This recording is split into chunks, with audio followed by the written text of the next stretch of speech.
नमस्कार. काल आपण माणसाचं दिसणं आणि असणं या विषयावर बोलत होतो. आजही खूप सूचना आल्या काय बोला वगैरे. बोलू, खूप विषय आहेत. मुलांची शिक्षणं, मुलांचं वाढवणं, संगोपन, अशा काही सूचना केल्या जवळच्या लोकांनी की याच्यावर तुम्ही जे बोलता नेहमी आमच्याशी जे बोलता खाजगीत ते बोला. तर ते बोलू. कालचा एक विषय थोडा गमतीचा म्हणून राहिला, दिसणं आणि असण्यातला. ते आठवत राहिलं आज दिवसभर. हे छान व्यवधान आहे. म्हणजे आपल्याला व्हिडिओ करायचा आहे तर काय व्हिडिओ केला पाहिजे वगैरे असा विचार करत राहतो आपण. दिवसभर चालू असतं, घरातल्या लोकांशी बोलणं होत राहतं, प्रतिक्रिया येत राहतात, लोक व्हॉट्सअपवर कळवत राहतात. कमेंट्स मात्र करत नाहीत असं दिसतंय. लोकांना आपल्या एकूणच कमेंट्स करण्याचा कंटाळा आहे. तर ते ठीक आहे, पण ज्याची त्याची मर्जी आहे ती. फक्त मला अपेक्षित असं आहे की लोकांनी मुद्दे मांडावेत, त्याच्यावर जरा खुलून बोलता येतं. मला खरं तर मी गप्पिष्ट माणूस आहे, गप्पा मारायला खूप आवडतं मला. आणि गप्पांमध्ये मी आमच्या लोकांना सांगतो सुद्धा, जर आपल्या तुपल्या गप्पा होणार असतील तर सर्वात जास्त मीच बोलणार. तर ते हा एक नियम असतो आमच्या गप्पांमध्ये. आणि अर्थात ते पाळत आलो आणि खूप लोक नाराजही होत राहिले की हा एकटाच बोलतो म्हणून. तर ते खरं पण आहे, कबूल केलं पाहिजे आपण. तर झालं आहे असं की ते सूचना हव्यात लोकांच्या, गप्पा काय विषय व्हायला पाहिजेत आणि बोलत राहू. अनेक विषयांवर बोलू, जगण्यातल्याच विषयांवर बोलू. काही लोकांनी सुचवलं की राजकारणाबद्दल मतं मांडा, इतिहासाबद्दल मतं मांडा. मांडूया ना, सगळेच विषय मांडू. एक सलगता ठेवू. रोज आता जसं रोज वाचतो, रोज लिहितो, रोज आपली रोजची कामं करतो, तसं आयुष्याचा काही काळ तरी या व्हिडिओ प्रकारात बोलायचंच आहे. आणि मग ज्या दिवशी वाटेल की आपल्या विषयाचा संचय संपलेला आहे त्या दिवशी थांबू, पण तोवर बोलत राहू. आणि लोक पाहत राहतील आणि मला सांगण्यात आलं की हे लोक पुढच्या पिढ्यांसाठी पण उपयुक्त होईल वगैरे, तर ठीक आहे. आणि थोड्या गमती जमती करू. मी फारसा हसरा माणूस नाही आहे, पण काही मध्ये मध्ये विनोदही करत राहू. तर कालचा विषय जो होता की दिसणं आणि असणं, त्यातलं एक महत्त्वाचं थोडं गमतीशीर पण आहे, सर्वांना लागू होतं असं नव्हे, पण एक महत्त्वाचा विषय असा येत राहिला की याच्यावर मी बोललो आहे मागे. पण अनेक लोकांशी खाजगीमध्ये बोलत राहतो.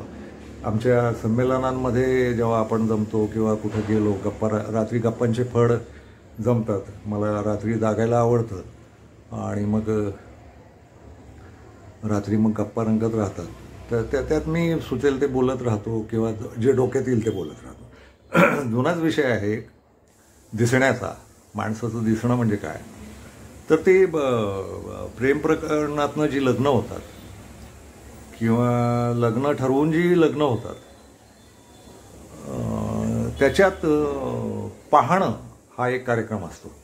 म्हणजे प्रेमात पडताना सुद्धा माणसं एकमेकांना पाहूनच प्रेम करतात. आणि लग्न तर अगदीच एकमेकांना दाखवूनच कार्यक्रम चालतो तो लग्न ठरवण्याचा. त्यात पाहणं नावाचा एक स्वतंत्र विभागच आहे आणि त्याची दीर्घ अशी क्रियाकलापांची यादी पण असते, ते दिसणं पाहणं या कार्यक्रमाची. तर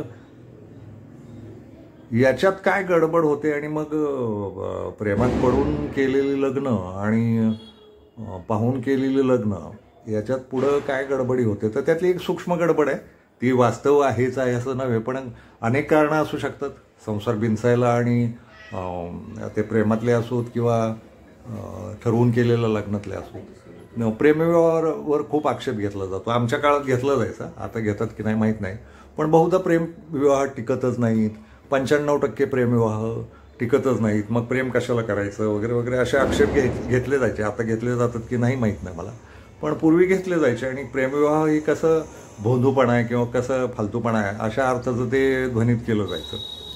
संसारांचा अभ्यास झाल्यावर लक्षात आलं की प्रेमातनं पडून लग्न केलेले असोत किंवा ठरवून लग्न केलेले असोत. मला नाही वाटत फार संसार तसे सुखाचे चालू असतात. सुखाचं ढोंग करून चालू असतात. आलेल्या गेलेल्या पाहुण्यासमोर सुखाची ढोंग करायची, पण अंतर्गत सगळं बिनसाबिनशीच असते.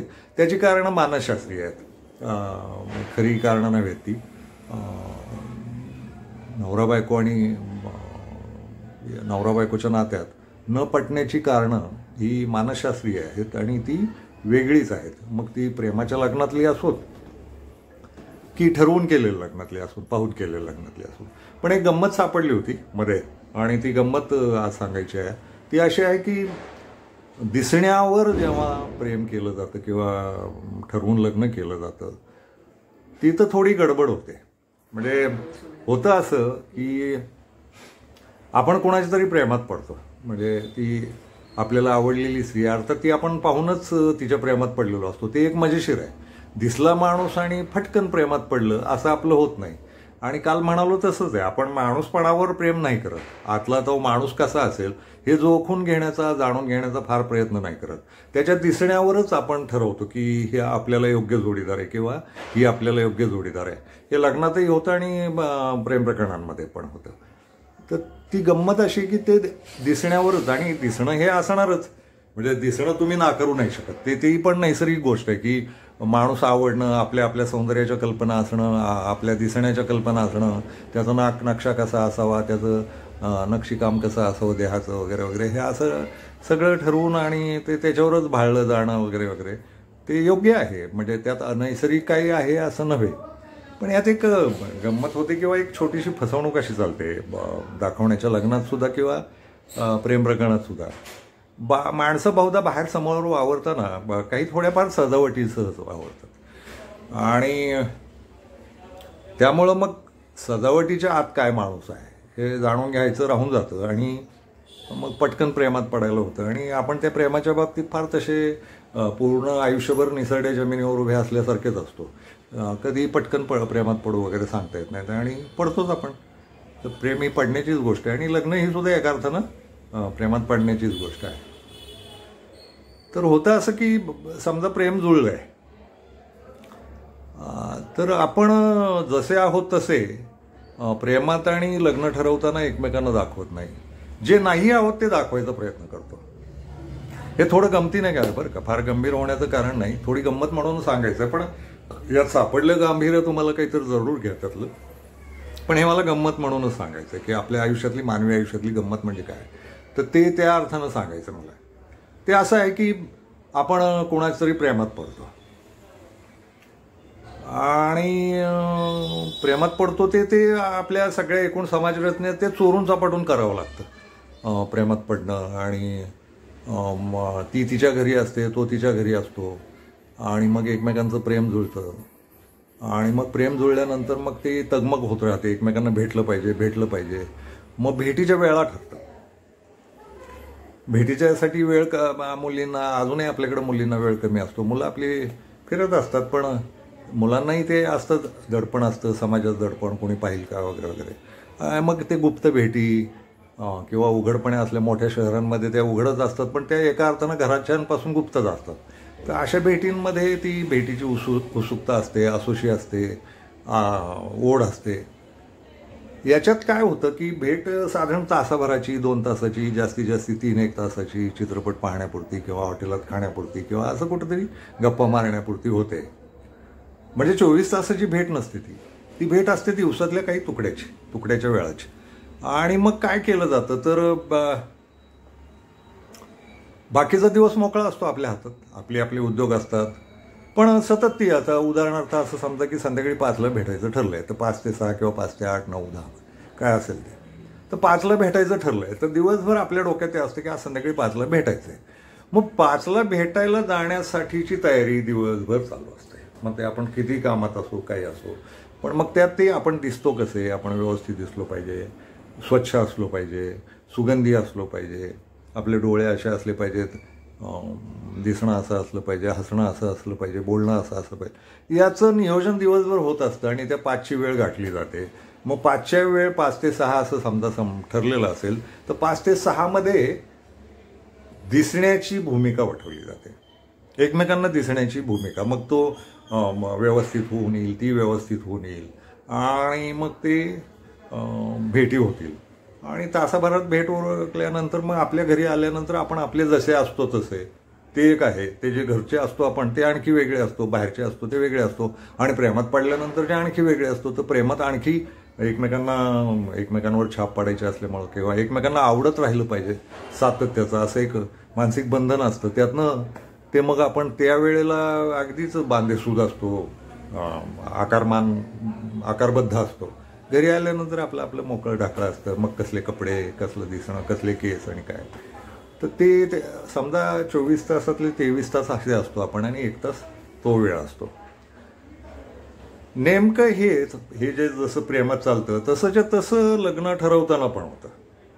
तिथं तर फारच बडेजाव असतो. म्हणजे प्रेमाच्या प्रकरणामध्ये तो जो तास मिळतो त्यात थोडं तरी 10% तरी मोकळीक असते आणि जशा होत तसं दिसण्याचा प्रयत्न होतो. पण लग्नाच्या वेळेस तर आणखीनच ढोंग केली जातात किंवा सोंग आणली जातात.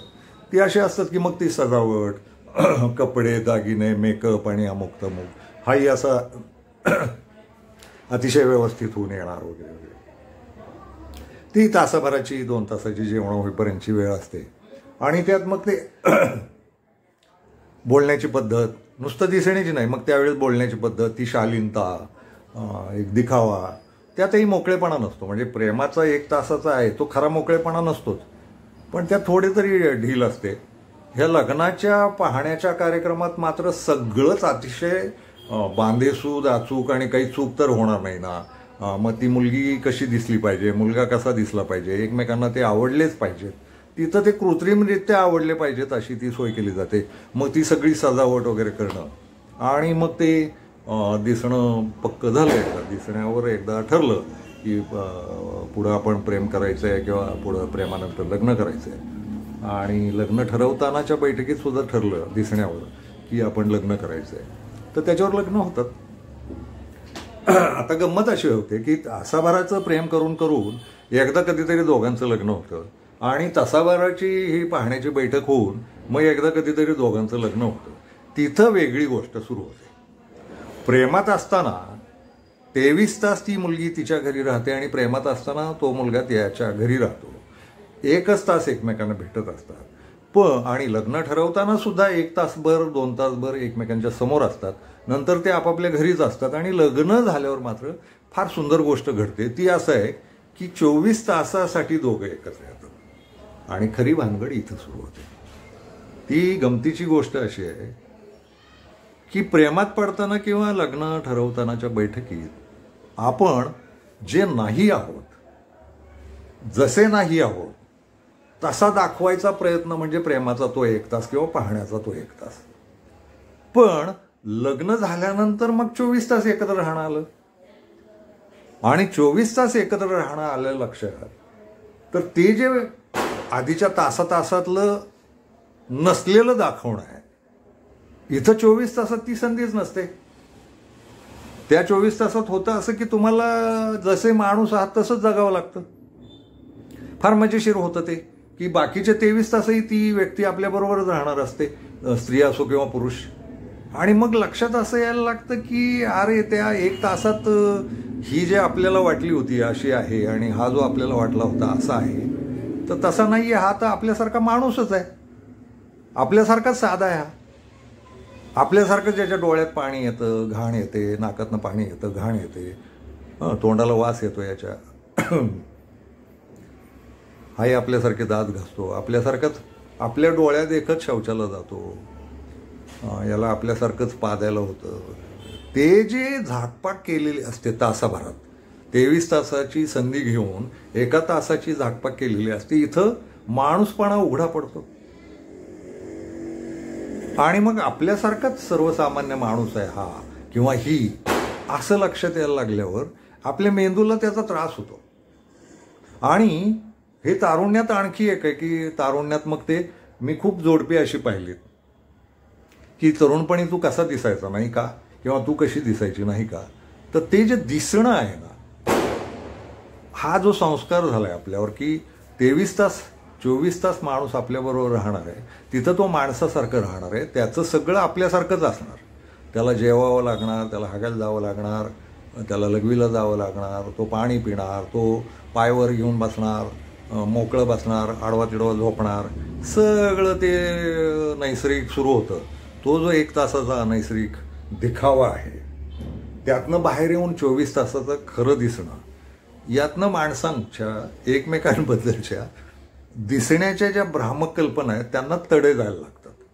आणि मग ते आपल्यासारखाच रीतसर हा मनुष्य प्राणी आहे किंवा ही मनुष्य प्राणी आहे असं लक्षात आल्यानंतर ते जे तासाभराचं देवत्व असतं, ते जे तासाभरातलं गूढत्व असतं, ते संपतं. आणि हे मग रोजचंच हे आहे.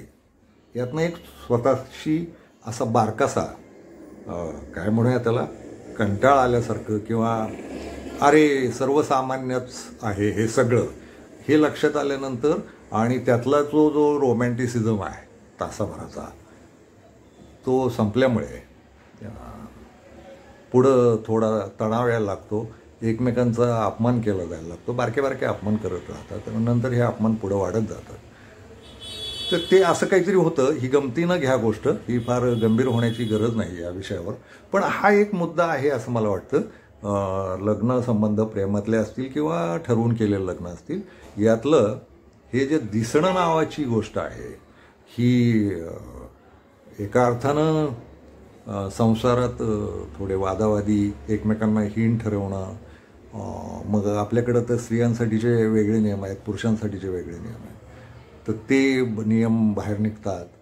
प्रेमात जे काही एकमेकांच्या बरोबरीचं समानतेचं असतं ते लग्नानंतर बहुधा संपतं. लग्न ठरवतानाही बहुधा आपल्याकडं लग्न ठरवतानाही समानतेच्याच गोष्टी केल्या जातात.